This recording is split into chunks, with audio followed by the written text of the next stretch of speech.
오늘이 무슨 날입니까? 이제 식목일이죠. 이제 식목일 4월 5일 식목일이잖아요. 그래서 제가 나무 이야기 하나 해드리려고 합니다. 이번 주 내내 제가 생각나게 했던 책이 아낌없이 주는 나무라는 작은 소책자에 쓰여진 책입니다. 그 나무 이야기를 들으면 참 우리를 다시 한번 돌아보게 하는 그러한 내용이라고 볼 수 있어요. 한 좋은 나무가 있습니다. 어렸을 때부터 어떤 아이가 그 나무와 친한 친구가 되어집니다. 그래서 어린아이 때는 거기 나무에다가 그네도 달고, 그래서 그네도 타고 쉬기도 하고 그랬던 때고, 사춘기 때에도 그 나무와 대화하면서 그 사춘기를 보냈던 그런 때, 거기는 그 나무한테는 아무 얘기를 해도 그 나무는 다 들어주는 그런 나무였습니다. 이제 어른이 되었을 때, 이제 내가 무엇을 먹고 살까 할 때 그 나무에게 찾아갔더니 열매를 막 몇 개 내주면서 이것을 갖다 팔아라. 이 소년은 또 요구를 하는 거죠. 무엇을 먹고 살아야 되느냐. 그 나무가 자기의 열매를 떼어줍니다.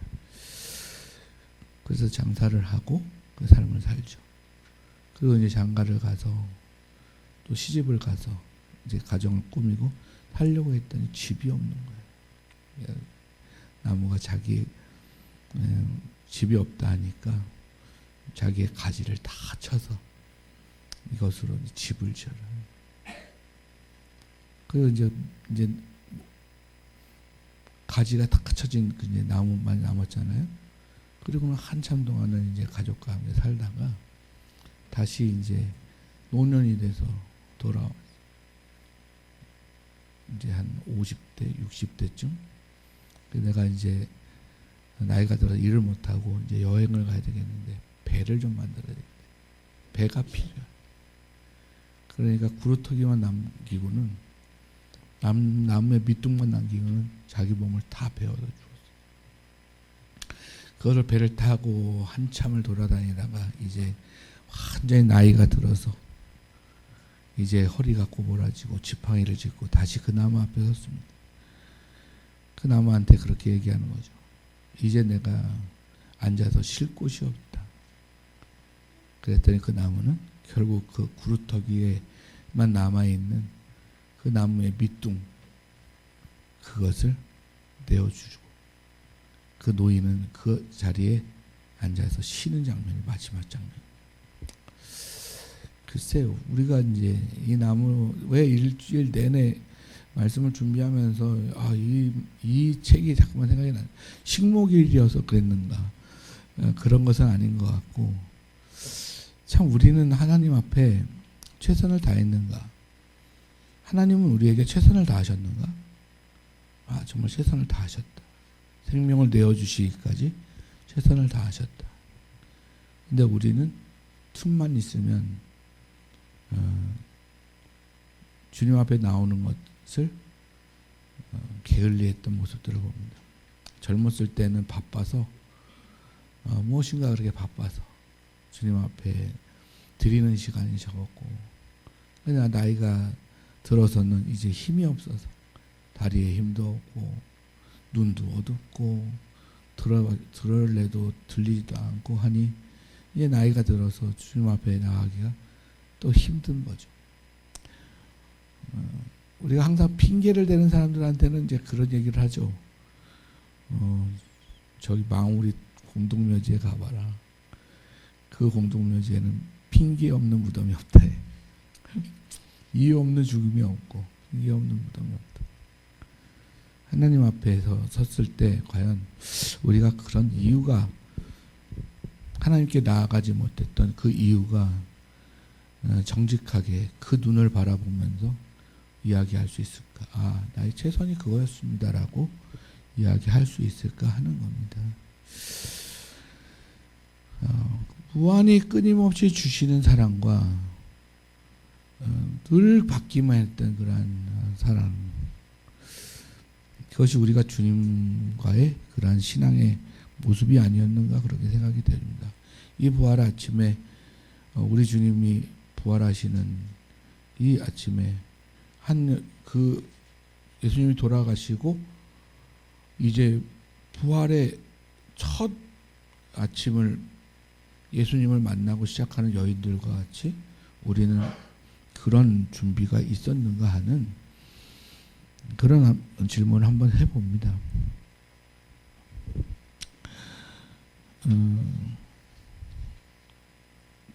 준비하다가 이제 책을 읽다 보니 이런 시 한 편이 있었습니다.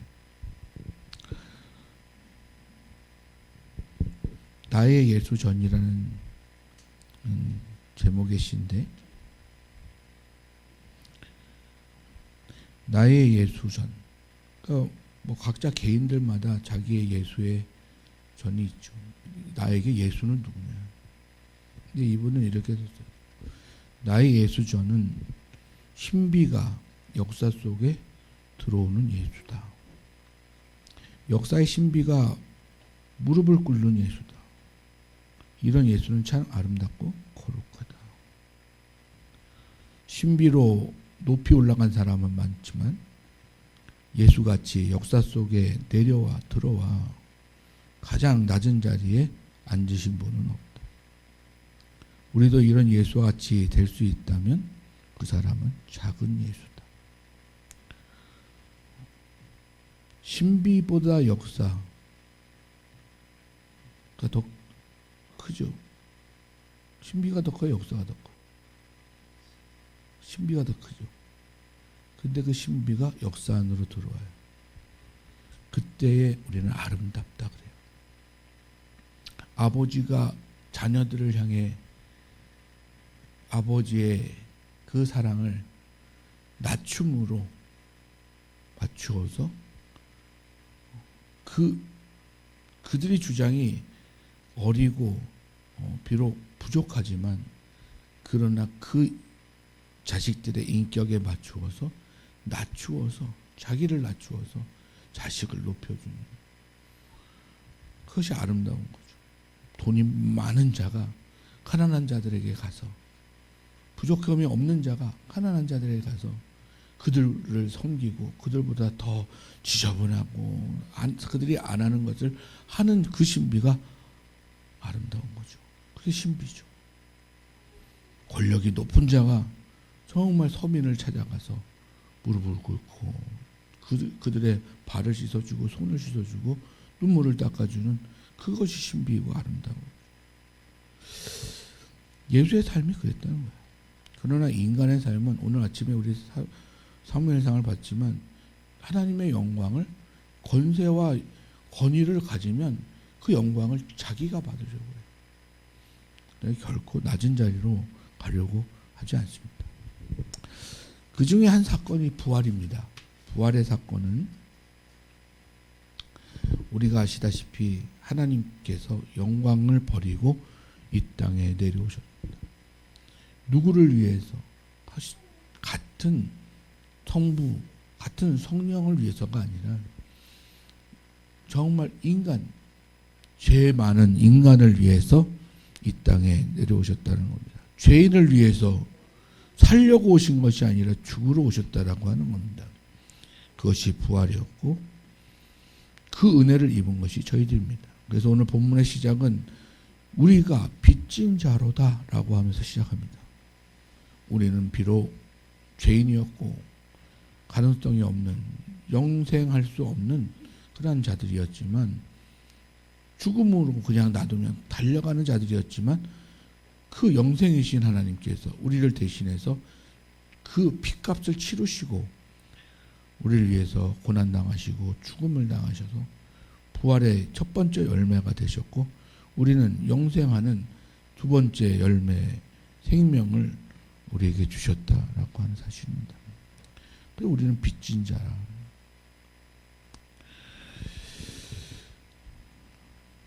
그것을 아는 사람은 그 이후로는 우리가 빚진 자라는 마음, 그리고 그 빚진 자라고 하는 것과 함께 우리가 이 땅에 있지 아니하고 하늘에 있는 백성이다라고 하는 영원한 생명을 가진 하늘의 생명이다라고 하는 사실을 알고 살아가는 자는 이 땅에서 육신을 가지고 무엇을 하든 또 어떤 상황이든 상관이 없이 자신의 일에 최선을 다하는 거죠. 항상 우리는 그 자리에서 무엇을 하든지 그 사랑의 빚진 자로서 그 사랑을 나타내면서 살아가야 되는 거예요. 나사로라고 하는 사람을 우리가 알고 있습니다. 나사로는 죽은 자가 다시 살아나게 되어진 그러한 사람 중에 하나죠. 그런데 그 두 누나가 있었는데 마르다와 마리아라고 하는 그런 사람이 있었죠. 그들이 어느 날 예수님을 영접하는데 둘이서 싸웁니다. 싸웠다는 표현을 제가 하는 겁니다만은 한 언니 마르다라고 하는 언니는 예수님을 영접하기 위해서 열심으로 일을 합니다. 음식도 준비하고 또 예수님을 영접할 때 어떻게 좋을까 자리도 준비하고 청소도 하고 열심히 하고 있는데 그 바쁜 와중에 마리아는 앉아서 그 말씀을 듣는 것을 선택을 합니다. 예수님과 대화하고 예수님과 그 진리를 듣는 것이 너무 기뻤던 그런 것이죠. 그 사건을 가지고 우리는 오늘날 많은 우리 성도님들이 싸웁니다. 누가 더 거룩한 자냐라고 하는 그런 싸움을 하게 되어집니다. 그죠? 누가 더 거룩한 사람입니까? 마리아입니까? 마르다입니까? 목사님들은 주로 어디에다 점수를 많이 줍니까? 마리아한테 점수를 많이 주죠. 근데 성도님들은 어디에다 점수를 많이 줍니까? 마르다한테 좀 점수를 많이 주죠. 그것이 인간입니다. 이렇게 성속을 나누고 이분법으로 나누는 것이 인간이에요. 하나님의 영광이 나타났을 때는 그건 아무것도 아닙니다. 둘이 싸웠습니다. 나중에 나사로가 죽습니다. 예수님께서 더디 오시죠. 병이 났다 이야기를 들었음에도 불구하고 예수님이 더디 가셔요. 죽은 지 3일이 지나도록 오시지 않아요. 그리고 죽은 다음에 가셔요. 그래서 그 나사로를 대할 때 죽은 나사로를 대하게 되죠. 그때에 그 많은 사람들이 조금만 일찍 오시지. 주님이 조금만 일찍 오셨더라면 자꾸만 하나님의 영광을 하나님의 능력을 인간의 가치로 판단합니다. 살아있을 때는 조금 생명 붙었을 때는 살릴 수 있고 죽은 자는 살릴 수 없는 하나님이냐 그런 가치로 판단을 하게 되어지는 거예요. 하나님은 영생이시죠. 예수는 영생이시죠. 영생이 죽음을 대하면 죽음이 영생으로 바뀌게 됩니다. 그 영생을 받아들이면 병든 자 영생이 오면 병든 자가 고쳐지는 거예요. 그 정도의 차이, 조건의 차이, 환경의 차이의 문제가 있는 게 아닙니다. 그분이 함께 하시고 영광이 나타났느냐 이게 문제인 거죠. 오늘 본문에 보면 마지막 절에 그렇게 얘기하죠. 현재의 고난은 장차 나타날 영광과 비교할 수 없도다. 이렇게 말씀하시죠. 심지어는 예수님의 부활의 사건이 아니더라도 나사로가 산 사건 앞에 마르다와 마리아의 하나님께 대하는 태도와 자세를 따져나갈 때 참 우리가 어리다라고 하는 생각이 듭니다. 나사로가 갑자기 죽은 자 가운데서 껑충껑충 뛰면서 나와버렸어요. 그 놀라운 신비를 보면서 이 밥하는 게 더 거룩한 거냐, 예수님 앞에 말씀 듣는 게 더 거룩한 거냐, 그 싸운 게 참 부끄럽단 말이에요. 거룩이라고 하는 것은 하나님 앞에 우리가 지금의 이미 부활을 얻은 영생의 몸, 이거를 위해서 깨끗하게 지켜내는 게 거룩인 거예요. 구별되게 지켜내는 게 거룩인 거예요. 그럼 어떻게 깨끗하게, 어떻게 구별되게 이 영생의 몸을 지켜낼 수 있느냐?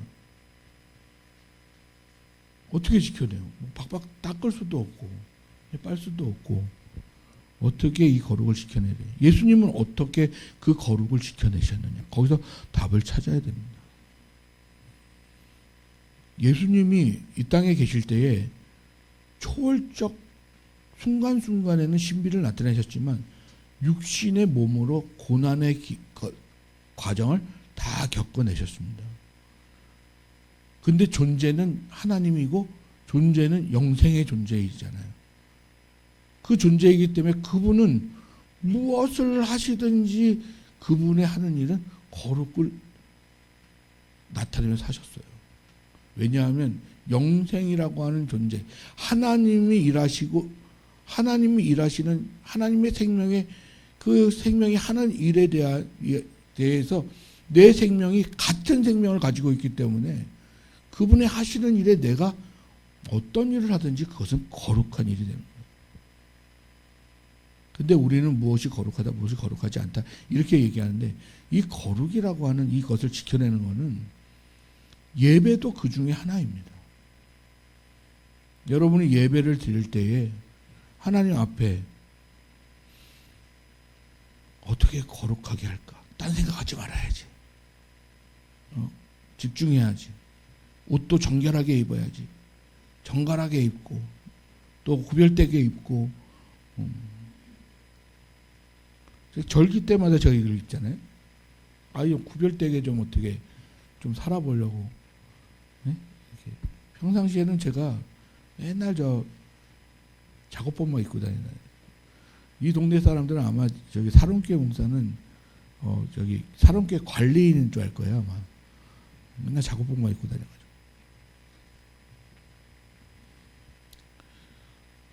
그렇게 예배로서 우리가 가장 기초적인 예배의 성례 전을 통하여서 하나님의 거룩을 지켜나가는 우리의 모습이 있습니다. 적어도 그 성례 전을 지켜나가는 데 있어서의 이 거룩도 상당히 쉽지 않습니다. 아침부터 여성들은 샤워하고 머리 만져야 되고 화장도 해야 되고 뭐 남자들이야 뭐 그냥 수딱수딱 뭐 그래도 양복 입고 나오려면 또 넥타이도 골라야 되고 여러 가지 그것도 쉽지 않아요. 더군다나 어저께 부부싸움이라도 했으면 참 마음이 불편하고 그래서 이거 나와야 되나 말아야 되냐 이제 그런 감정적인 그런 부분도 있고 그러나 나가야지 그러면서 하는 그런 그것도 지키기가 쉽지 않아요. 그런데 오늘 2020년도에 제가 부활절에 여러분에게 말씀하고 싶은 이 거룩에 대한 부분은 통칭해서 우리가 이제는 시대가 예배라고 하는 관념 자체가 제의적 예배에서 삶의 예배까지도 그 영역을 넓혔잖아요. 그래서 매 순간순간마다 우리가 하나님 앞에 우리가 어떻게 설 것이냐 할 때 예배자의 모습으로 서야 될 것이다 이런 얘기를 많이 합니다. 그래서 예배자의 삶을 살려다 보니 그럼 이 거룩을 그 삶 속에서는 어떻게 지켜내야 되느냐, 구별됨과 이 정결됨을 어떻게 지켜내야 되느냐라고 하는 그런 문제인 거죠. 그것은 이미 그 사람이 됐으니까. 아직 그분이 안 된 사람도 있겠습니다만은 우리는 이미 하나님의 자녀가 되어진 사람들이니까 그 사람으로서 지금 내게 주어진 그런 상황 속에서 이 처리 문제를 거룩하게 처리해 내야 되는 거예요. 뭐 삶의 형태가 너무나도 다양하기 때문에 그 삶의 형태를 어떤 삶의 형태를 살든지 간에 우리가 이 하나님의 뜻에 맞추어서 딱 하나 사랑이라고 하는 그 전제의 빚진 자라고 하는 주제를 잡고 그 사랑을 어떻게 하며 살 것이냐, 이 육신의 문제를 가지고. 자, 오늘 본문에 보면, 자, 17절에 보면 하반절에 이렇게 나옵니다. 우리는 상속자라 이야기하면서 우리가 하나님과 함께 영광을 받기 위하여 고난도 함께 받아야 할 것이다, 이렇게 얘기합니다. 영광만 있는 게 아닙니다. 고난도 같이 있다 이야기하는 거예요. 고난이라는 게 단순히 막 어려운 힘든 일을 얘기하는 것이 아니라 영생이라고 하는 존재를 가지고 있는 사람이 육의 문제에 대한 부딪힘 속에서 이 육의 문제를 어떻게 처리하느냐에 따른 이 갈등과 부딪힘의 고난이 되어지는 거예요. 난 하나님의 자녀인데, 영원히 죽지 않는 자인데, 근데 삶 속에서 보면 죽잖아요. 결국은 죽는 존재, 내 생명이라고 하는 게 나이가 들고 점점 노화가 되면서 죽잖아요.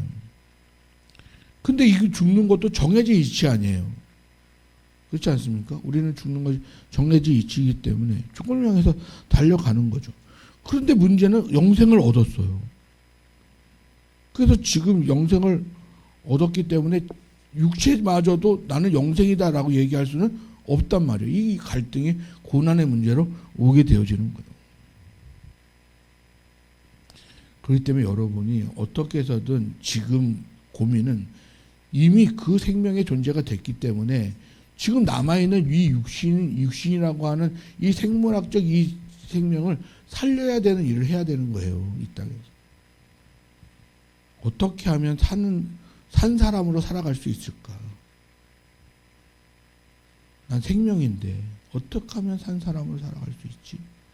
라고 하는,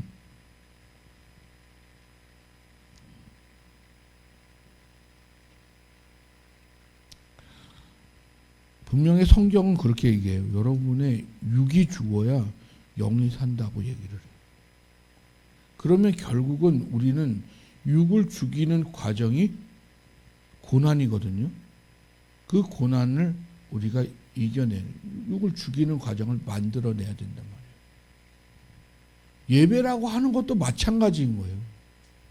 여러분이 결국 육을 죽이기 위해서, 나를 부인해내기 위해서, 나의 정과 욕심을 부인해내기 위해서 지금 이 예배라고 하는 것을 통해서 하나님께 모든 것을 드리는 거예요. 희생 제물로. 삶의 예배를 여러분 좋아하시잖아요.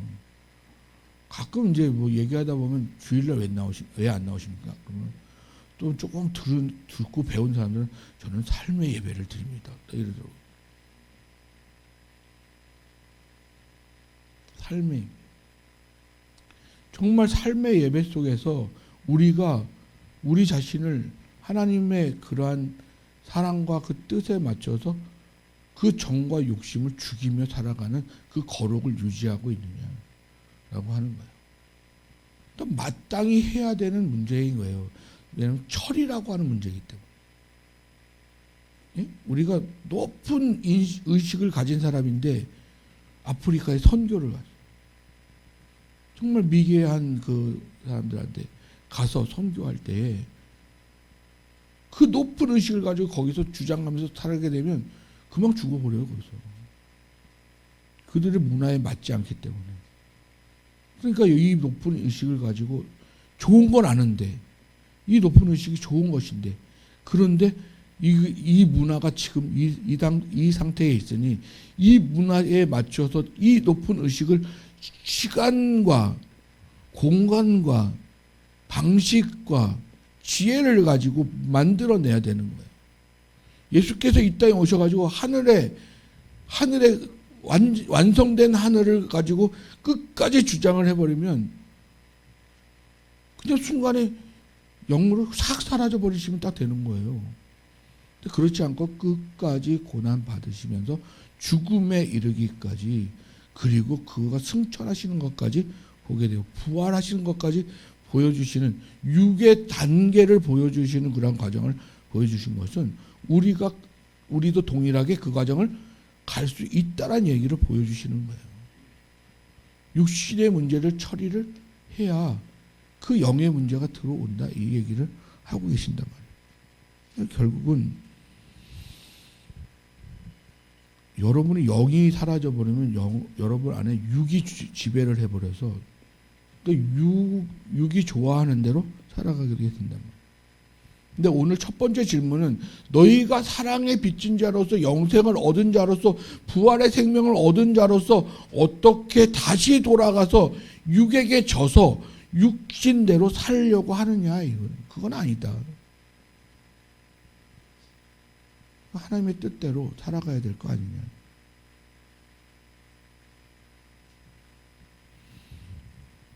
그러려면 결국은 이 땅에서 정말 하나님을 믿고 육을 죽이시면서 살아가 보세요. 육을 죽이면서 살아갈 때 우리는 어떤 생각을 갖냐면 이대로 하면 죽는데? 육이 죽으면 죽는데? 이런 생각을 한단 말이에요. 이거 손해보면 왕창 저 사람들이 유익이 되지만 나는 죽게 되는데, 경제적 죽음, 또 사회적 죽음, 생물학적 죽음. 이 죽으면 어떡하지? 근데 성경은 분명하게 여러분한테 약속하고 계시는 게 육이 죽게 되어지면 여러분 안에 영생이라고 하는 것이 그때부터 시작이 되어지는 거예요. 마찬가지로 여러분이 이 땅을 살아갈 때 고난을 장차 올 영광을 바라보면서 지금의 고난을 선택해서 손해를 보고, 억울하더라도 배고프더라도 손해를 좀 보고 그래서 육을 죽이는 삶을 살아가게 되어지면 그때에 하나님께서는 뭐라고 하시냐면 너가 나에게 빚을 갚았다, 이렇게 말씀하시는 거예요. 빚진 자로서의 삶을 살았다, 이렇게 얘기를 하시는 거예요. 그래, 그것이 부활할 수 있는 자의, 영생을 가진 자의 증거야. 오늘 이것을 하나님께서 증언하시겠다 말씀하시는 거예요. 그렇게 사는 자. 근데 여러분 손해보고 사실 수 있어요? 정에 대한 부분은 여러분 이 감정만 조금만 건드려도 여러분 사진이 일어나잖아요. 서로가 막 욕심이라고 하는 것 때문에 전 세계가 지금 피바다잖아요. 지금 욕심 하나 때문에 얼마나 많은, 권세가 높을수록 그 욕심이 생기면 바운더리, 그 데미지가 엄청나게 크다고요. 그냥 저같이 이렇게 조그만 사람이 욕심을 내면 그냥 가정에 어떤 피해를 주고 어떤 대상 조금의 피해를 주지만 큰 권세를 가진 자가 욕심을 내면 그렇게 모든 사람한테 피해를 준단 말이에요. 기독교라는 이름을 가지고 그렇게 살 수 있겠느냐? 그럼 손해보면 살면 안 되겠냐? 그것이 고난이라고 하는 문제인데 이 고난의 문제를 그렇게 하나님의 마음을 가지고 처리할 수는 없겠느냐? 너희가 용서함 받은 정말 가능성 없는 자가 구원을 얻게 되어진, 정말 그 배고프고 가난한 자가 이렇게 부유하게 되어진 그 은혜의 사랑의 빛을 얻은 자로서의 그러한 삶을, 그 고난을 선택하며 살아가면 안 되겠냐 이거예요. 적어도 여러분 가정은 변할 거 아니에요. 여러분이 희생하면, 여러분이 고난을 당하면 아이들은 편안할 거 아니에요. 남편은 아내도 편안할 거 아니에요. 근데 그 욕심을 버리지 못하고, 정을 버리지 못하고 계속 그 욕심을 내니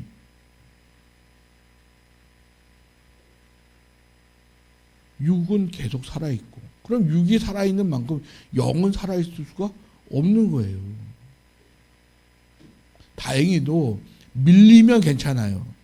다행히도 육 때문에 영이 조금 밀려가지고 구석으로 몰려가지고 영이 조금 이렇게 구석에 몰려가지고 이렇게 드러나는 모양이 육이 이긴 것처럼 될 때는 괜찮은데, 아예 영이 없는 육과 육의 상태이면 거기에는 영원한 생명이 없어요.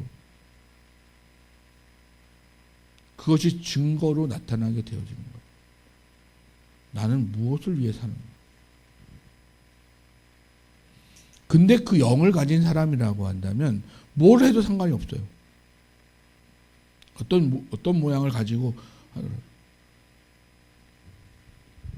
신비가 역사 속에 들어와 가지고 아름다움이 되어진 것처럼 여러분이 아름다워지려면 지금의 정도, 나 정도의 것을 가지고 그것을 나타내면 신비가 안 나타나요. 여러분보다 낮은 곳에 가가지고 여러분의 신비를 여러분이 가면 신비가 나타나는데 그때는 아름다움이 나타나죠.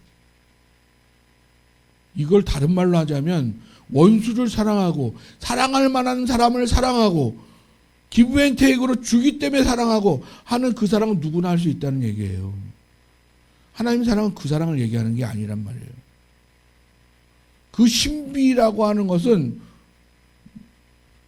낮은 곳에 가서 아무도 하지 않는 곳에 가서 사랑하는 그 하나님의 사랑을 얘기하는 거란 말이에요. 그걸 누가 하려고 그러겠어요? 여러분 하겠어요? 손해보면서 사시겠어요? 2026년도 손해보면서 사실 거예요? 저거 진짜 감정을 참지 못하겠는데. 근데 주님이 요 안에서 영으로 너 육이 살면 내가 죽는다. 그럴 때는 어떡할 거예요? 부활의 사건이라고 하는 것이 궁극적으로는 여러분이 영생을 얻어 천국 가는 그러한 존재로 하나님께서 크게 은혜를 주셨죠. 그러나 그렇게 이미 되어진 존재가 이 땅에서 살 때에는 이제 그 존재로서 이 땅에서 영생의 존재로서 이 땅에서 하나님의 그러한 고난의 영광을 이미 얻었으니 그 고난의 과정을 선택하면서 그것을 같이 가지고 살아가야 되는 것이 부활의 영생을 얻은 그러한 사람의 증거라는 거예요. 아니 무엇으로 알아요? 얼굴 잘생긴 걸로 알아요? 뭐 부활했는지 구원을 얻었는지 영생을 얻었는지 뭘 알 수 있겠어요? 여러분 유대인도 그렇게 많이 제의적 제사를 그렇게 율법을 잘 지킨 그 사람들도 그 속내를 알 수가 없는데 그것으로도 알 수가 없어요. 결국 여러분이 이 고난을 어떻게 처리하느냐라고 하는 이 모양에 따라서 그걸 태도라고 그러거든요. 신앙의 태도. 그것을 보고 사람들은 저 사람이 부활의 영생의 하나님의 빚진 자의 고난 주간을 지나 부활의 생명을 얻은 그러한 자의 모습이 저런 모습이구나 라고 하는 사실을 보게 되는 거예요. 그 거룩으로 구별되지 않으면 이 세상 사람들은 그 거룩을 찾을 수가 없어요. 교회 안에 들어오면 기도하고 또 말씀 보면서 찾을 수가 있겠지만 그러나 밖에서는 찾을 수가 없습니다.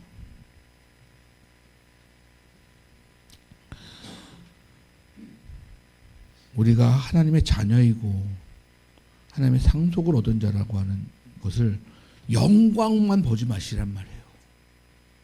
영광. 그거는 이미 하나님께서 여러분에게 증언하시고 보증을 세우셨어요. 예수 믿는 자, 부활을 믿는 자, 영생을 얻겠다고, 그 생명을 내가 너에게 주었다고 여러분에게 이미 선포하셨어요. 그 영광은 여러분 거예요. 아멘? 그런데 그 영광 가운데 같이 있는 이 육신은 어떻게 했냐는 거예요. 이 육신의 처리의 문제, 그 고난의 문제, 고난이 함께 있는 고난의 문제, 이것을 잘 처리하는 자가 거룩한 자입니다. 그게 신앙이에요. 이제 한 단계 더 나가서 그렇게 고난을 여러분이 감당하며 살겠다라고 하는 여러분의 다짐과 고백 속에 하나 더 얹어서 이제는 그 실천을 질을 높입시다.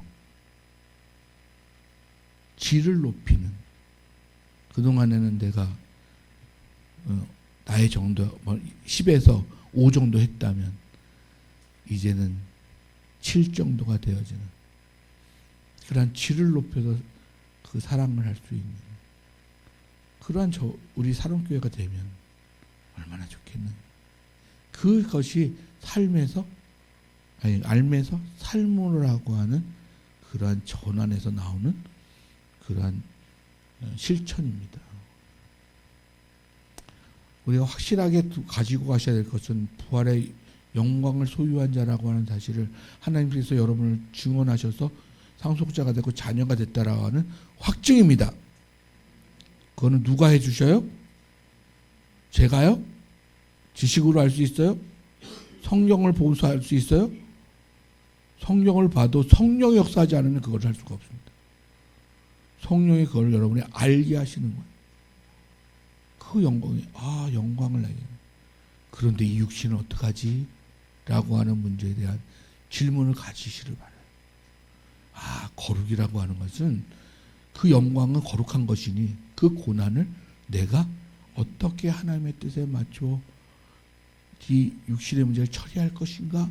라고 하는 고민과 기도, 그 갈등, 그것이 곧 우리의 또 하나의 하나님의 증언하실 그 상속자로 자녀된 자의 그런 증거입니다. 세상 사람들과 그 고난을 처리하는 방식을, 육을 처리하는 방식을 달리 가지시는 이번 부활주일이 되어지기로 소망하고, 정말 사랑하되 좀 질을 높여서 사랑할 줄 아는, 질만 남아있잖아요. 사랑해야 되겠다. 사랑을 받았다. 영생을 얻은 자다. 그러니 이제 사랑해야 되겠다. 다짐했다. 그거는 작년에도 했고, 재작년에도 했고, 재작년에도 했고, 다 했잖아요. 그렇다면 올해는, 이제는 조금 질을 좀 높여보면 좋지 않을까? 다시 말해서, 한 번 더 참자. 한 번 더 손해보자. 한 번 더 내가 하나님의 뜻에 나를 한번 죽여보자 하는, 작년보다는 한 번 더, 한 걸음 더 나아가는, 그것이 질을 높이는 사랑이 아니겠느냐. 이것을 오늘 다짐하시고 성령께서 여러분을 인식하게 하셔서 그 삶을 살아내시는, 하나님께서 증언하셔서 여러분에게 확증을 주어서 이 시간 확증을 받아가지고 나는 하나님의 영광과 고난을 가지고 하나님의 자녀로서 상속자로서 새롭게 부활한 자로서 나는 살아갈 것이다 라고 하는 그 고백을 하나님께 드림으로 하나님께서 기뻐하시고 영광 받으시는 귀한 부활절이 되기를 소망합니다. 기도하겠습니다. 하나님 아버지 감사합니다. 사람이 영원이라고 하는 삶을 산다고 우리 주님께서 약속하셨는데, 그 영원을 사는 사람은 분명히 이 육의 문제도 거룩하게 처리하면서 가는 그러한 자인 줄로 믿습니다. 그 모든 것을 하나님께서 증언해 주시고 성령께서 증인이 되어 주시옵소서. 감사드리며 모든 말씀 우리 주 예수 그리스도의 이름으로 기도합니다. 아멘. 시간 잠깐 성찬식을 갖도록 하겠습니다.